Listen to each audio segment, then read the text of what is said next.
Principles of sports nutrition.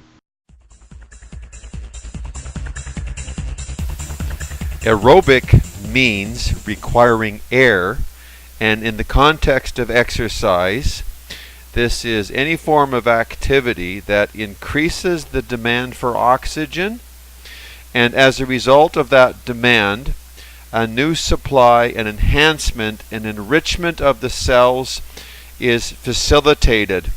Aerobic exercise is distinguished from aerobic movement in that exercise is controlled, detailed, and structured, and it is a science of movement as opposed to more of a freestyle approach, such as walking or just moving about, vacuuming, for example. So aerobic exercise would be a detailed, structured, pre-planned, sequenced form of exercise, the objective of which is to enhance one's aerobic capacity, meaning the percentage or quantity of oxygen consumed per minute, measured in liters as a volume of oxygen. Now, typically when we think of aerobic exercise, we think of cardiovascular health, and cardiovascular, think of the heart and the vascular network or the vascular pipelines and tree network.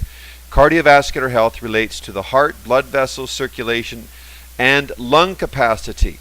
So the strength of your heart, circulatory blood flow, exchange of oxygen and carbon dioxide within the lungs, and artery elasticity determine a large percentage of your overall health. In North America, many people die prematurely as a direct result of damage to their heart and arteries. It is definitely a leading cause of mortality. Diabetes, cancer, and lung diseases such as emphysema, bronchitis, and asthma all have a connection with heart and lung efficiency.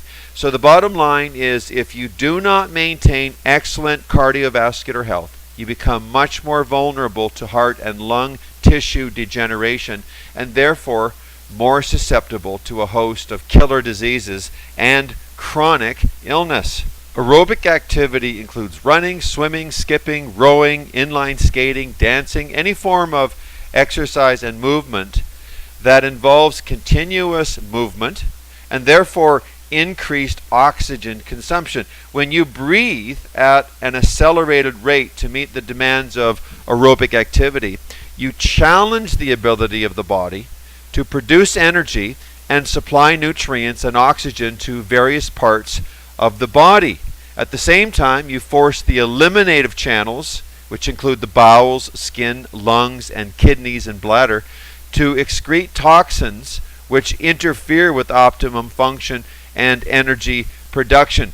So that spells it out right there. One of the greatest benefits known outside of improving the consumption of oxygen and its rate of integration into the cells, which is life-giving, is the purging of the blood, the purging of the cells and tissues, the purging of the body, the entire body itself. It's one of the best ways to clean out the body. Regular movement, especially when you turn up the volume and start cranking out like this fellow on the bicycle in the photograph. Now, running, swimming, cycling, any aerobic activity will do this, but you have to find your connection to the aerobic activity or movement and exercise that makes you feel alive and good, where the chi is able to flow in and out and through you without obstruction, without impediment of the joints, and without any evidence of damage caused by the aerobic activity itself. So that's not sustainable. So all you runners out there, all you aerobic nutballs, is what you're doing sustainable? Are you plagued by chronic injuries? Maybe it's not because of the aerobic activity itself. Maybe it's the way that you're performing it. Maybe your footwear is wrong. Maybe your biochemical construct is not designed ideally for what you love. Sometimes what we love is not ideal. Sometimes what we conjure up in our head does not parallel science and the laws of physics. So aerobic activity has got to be something that's sustainable long term. I prefer the interval training. I like the burst training. I like to raise the volume. I like to turn it up high and sprint and cycle and do short burst movement, which reduces the expenditure of time but maximizes performance up to a much higher level than if you were just to walk or run at a medium speed. So whatever methodology you choose, make sure that it's sustainable. Finally, be warned that most aerobic activity is catabolic, not anabolic. It doesn't build lean mass.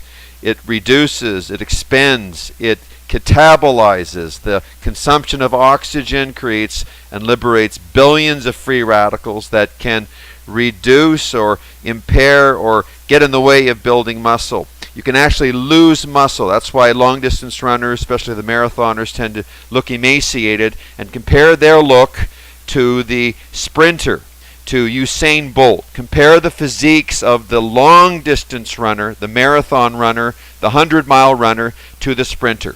Which physique do you prefer? Because that's generally the outcome that you will generate as a consequence of following that pathway.